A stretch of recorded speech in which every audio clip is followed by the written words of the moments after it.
AmpLab listeners. This is Ashley Kowach, Chief Technology Manager of the Arts Management and Technology Laboratory. On today's episode of the AmpLab podcast series, I sat down with Alyssa Wroblewski and Lydia Kilian, two contributors to the AmpLab platform, to discuss their research on emerging technologies in music education. Enjoy. I'm here with AmpLab contributors Lydia Kilian and Alyssa Wroblewski, who are focusing their individual research on technology integration in education. Welcome, Lydia. Hi, Ashley. I'm a first-year arts management student here at Carnegie Mellon. I'm interested in the arts education space, and I'm doing research on how to integrate technology into music education, specifically looking at student assessment through technology and really customizing the learning experience. Great. And I'm also here with Alyssa Wroblewski. Hi, Alyssa. Well, hello there. I am also a first-year ma'am, and I have a background in orchestral operations and personnel. And my research topic is on VR and funding it for educational spaces. Great. Thank you so much for joining me today to talk about your research topics. And let's just get in. And I'd like to start by getting a brief overview from each of you about your individual research tracks. So, Alyssa, you're focusing primarily on funding and availability of VR technology in schools, correct? That is correct. All right. And could you briefly walk us through some of what you have found so far? Okay, so some of my primary research has just been getting to know VR in general. I had a chance to head over to Sorrell's library at Carnegie Mellon and try out some of the VR equipment over at their office hour. And that was just a fun way to just explore and try out the Tilt Brush or Beat Saber, like a couple of the video games there, or even just explore around Google Maps and their 360 video angles. So that was a lot of fun. So what I had to do was take this information that I gained within VR, figure out other ways that it's been currently being used in schools and education, and try to figure out if there's other ways other than grants that we can fund VR. And overall, I think what I'm doing for my final research right now is trying to justify the cost of VR, especially in terms of other technologies that are currently available in schools, such as smart boards, iPads for every student, or laptop cards. So I'm trying to justify not only how we can fund VR, but how cost-effective it can actually be, and the implications for how it will be useful within education. Okay, great. Thank you. And Lydia, likewise, you're researching various available technologies that music teachers could employ for their students. Could you tell our listeners about a few of the technologies that you've found so far? Sure. So in my research so far, I've come across four major kind of buckets of technology. So the first one is apps. So there's a lot of types of apps that music teachers can use. They can help with creating assessment for the students and also customizing their learning experience so that it's at the level they need to be at. So some of those are Note Rush, Flash Note Derby, and Rhythm Lab. So those work on finding pitch or rhythms within the music. There's also ones that use sight singing or help to enhance learning other skills. Another major category is AI technology. So that would be through the program Smart Music. And more recently, I've started looking into another program called Tonara. And these two programs use AI technology to detect pitch and rhythm when a student is playing. So that helps to create instant feedback, and it can also be sent to the teacher so that they can help create more accountability when they're away from the student, and helping with their really to encourage them to practice more during the week. Another interesting type of technology is wearable technology. This one I don't think would be quite as easily applicable, but it's interesting to know about and could be something that takes off in the future. There is one program called the Music Jacket, which a student can actually wear, and it gives vibro-tactile feedback as they're playing. So they can know if they're bowing correctly and help them to create like the best technique as they're learning the instrument. Great. Great. Thank you. If I can just interrupt for a moment, because I noticed within your particular article that you mentioned smart music, and this was actually something that we used in our music department whenever we would have performances called Promenade. This was back over at the music department at Mansfield University in Mansfield, Pennsylvania. And every Thursday, we would all gather together to have individual performances for soloists, for chamber groups, anything that a student happens to be working on. And every once in a while, there would be, say, a horn player, any brass, any wind player. Unfortunately, this doesn't work as well for string instruments, but they would be accompanied rather than by a piano by a program called Smart Music instead. And basically, Smart Music would be able to follow along with the soloist in real time. And it would almost sound as if the piano was right there playing, like the pianist was right there playing along with them. So it was one cool way to actually see that in action. That's cool. Yeah, there's a lot of different ways that the program Smart Music can be used. So for accompanying, also to just break out individual parts. If you're in an ensemble, to hear, who might be having a problem, and also putting parts together when a student's working on their own, but it's for an ensemble piece, allowing them to practice with the other parts if they're not there, kind of like you were saying with accompaniment. So there's a lot of interesting ways to integrate that, I think, into the classroom. That's really cool. So, Alyssa, this next question I have is for you, but it is based off of something that Lydia mentions in her paper. So I'm glad that you brought something else that you noticed in, because we'll just stay on that theme, I guess. Lydia talks about how the practical application of the technologies is going to hinge on an educator's understanding of those technologies and how best to incorporate them. So for VR in the classroom, especially in areas where funding will be a major factor in the ability to obtain VR in the classroom, what do you see as the best way for teachers to gain the knowledge or experience to make this an effective tool? Oh, goodness. Let's see. I would say it is difficult to fully understand VR unless you try it out for yourself personally. And this was the experience that I did within the library for sure. I would say that unless a teacher has the means to try it out for themselves, to get a feeling of what exactly the VR technology is going to be like, then it's otherwise going to be difficult to incorporate it into the classroom. In a lot of cases, actually, there are some programs that are pre-available, that are pre-built for classrooms in particular. So most of the time, if a teacher is able to bring that into their classroom space and bring it into their curriculum, then the program is already there and students will just be able to simply try it out, simply explore around. But of course, the teacher needs to get involved as well and to really get in there and understand the program and figure out how the students will interact with it, how the students might potentially break the program.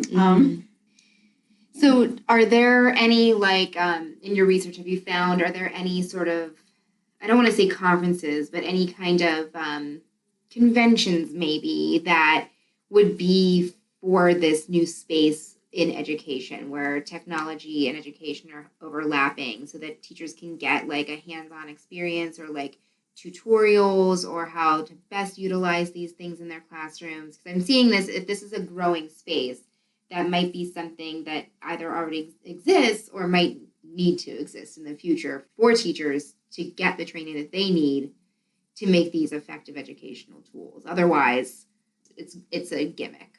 I have to be honest with you, I have not seen that appear in a lot of my research. And the reason for that is potentially, because I might be missing that in my research, but also because they may not quite exist yet. Yeah. There is one part of my research that I did find, and this was brought up to me when Kamal Sinclair came to visit and speak with us regarding some of the VR applications that she's using to help out with different programs. the one panel that she appeared on, and you can find this on YouTube actually.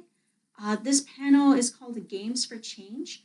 This is more along gamification and using video games and inspiring social justice, inspiring change, inspiring technology building. I would have to do a little bit more research on it, to be honest with you, but that was one thing that I did come across that certainly teachers might be able to look into and maybe grab a few ideas from there.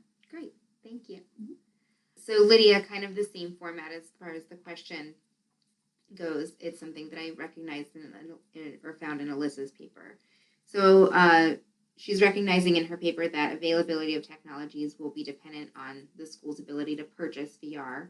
And maybe the best approach would be to have more of a communal lab instead of individual sets for each student.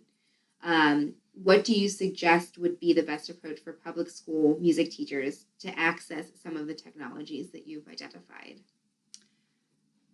I think there's some interesting examples, which I'm going to elaborate more on in my final paper, of some schools that have partnered with some technological companies like Korg, and they've created like a keyboard lab, which use very small keyboards that are not very expensive, along with iPads to help students learn how to play the keyboard. And then hopefully, I think the teacher that was presenting the program said she hopes her students will eventually use GarageBand to compose, and that it's kind of like a platform to really build their music skills off.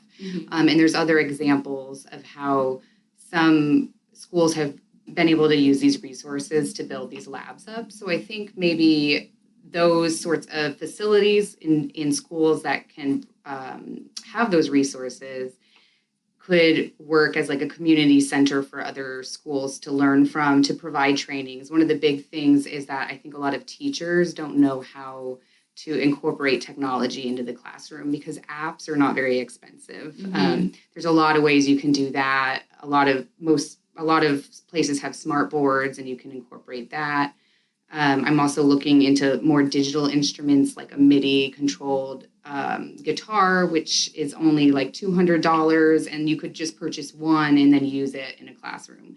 But a lot of one of the biggest barriers is kind of like you and Alyssa were talking about earlier, not having the professional development and the knowledge and the confidence to start integrating those into the lesson. So I think that is one of the biggest things that school districts or nonprofits could really help in integrating this technology, and is just through professional development and really connecting the teachers with the knowledge to integrate these the technologies into the classroom. Right. Now I'm very curious about whether or not these professional developments exist. I want to find out. So yes, Alyssa. If I may, it's interesting because something that just popped up in my research as well, in comparing a lot of the current technology that's appearing in classrooms versus some of the very affordable music technology that you talk about in your paper.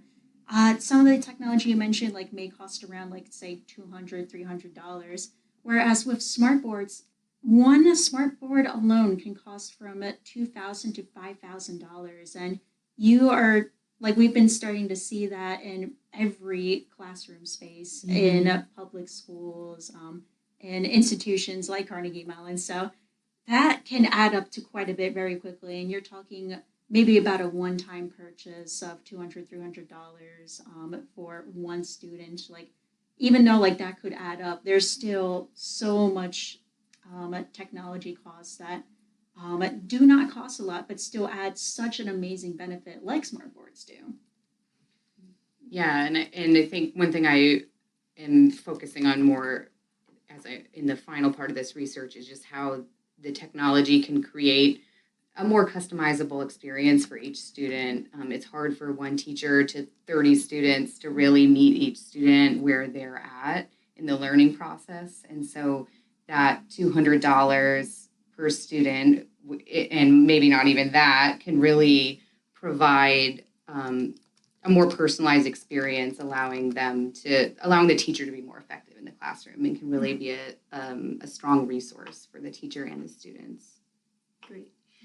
So you both have kind of actually already answered this question, but just to sort of round it out, are there any other resources that you're discovering in your research that could be helpful for arts educators that are interested in moving into either of these spaces, aside from what you've already mentioned?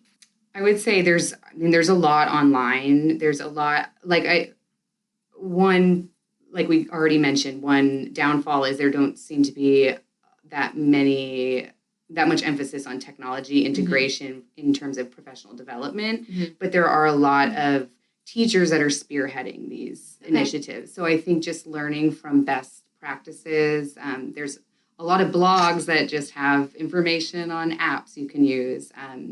The National Association, NAFME, the National Association for Music Educators. Right. So their website has a lot. There's a great infographic of why to use technology, and then teachers that are currently teaching in the field, writing about how they've successfully integrated these technologies. So I think just really taking it upon yourself to do that research, and then following best examples, connecting with people in the field, and then hopefully eventually there will be a more systematic professional development space for teachers. Yeah, and the more like we make those connections, and the more we head towards the future and more technology is developed, then the more that we can implement them in classrooms and head towards a brighter future because of it. Right. So basically it's just recognizing that there needs to be more of a need for there to be more people wanting to. I think also or just vice versa, realizing the benefits of it is that a lot of people think of technology, and this was kind of me going into the research, thinking of the technology as using a way to engage the child. Like I think of apps and kids. I teach music, and I see my students with their apps coming into before their 30-minute lesson. They're using their iPad, and then they get done and they go wait for their sibling, and they go back on their iPad, and so they're just like attached to this. So you think, oh well, they're motivated by that, and so how can you use technology to do that? But I think it goes beyond that, and it just looking at how it can enhance the goals of the teacher, and the goals, like really defining what those goals are and seeing how it can be, how technology can enhance that and allow the teacher to better achieve those goals. Well, thank you. That's all the questions I have. Are there any other last comments that you would care to give our listeners before we sign off?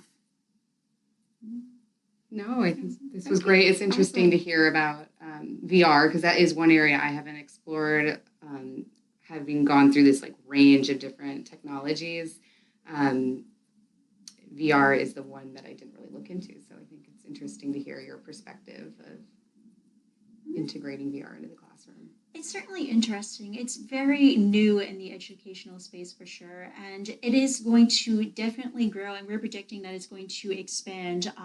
There's even a quote by Dr. Skip Rizzo that it's going to be as commonplace as a toaster is to a household. In the classroom?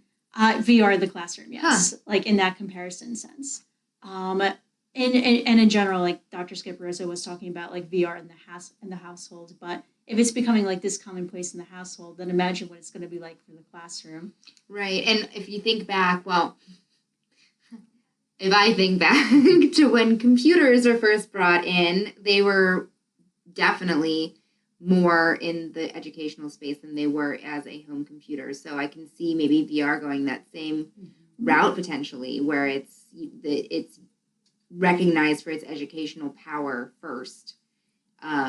It becomes so ubiquitous in that sense that it then becomes if our kids are using this as a device to learn in the classroom, then they need that device at home to continue that learning.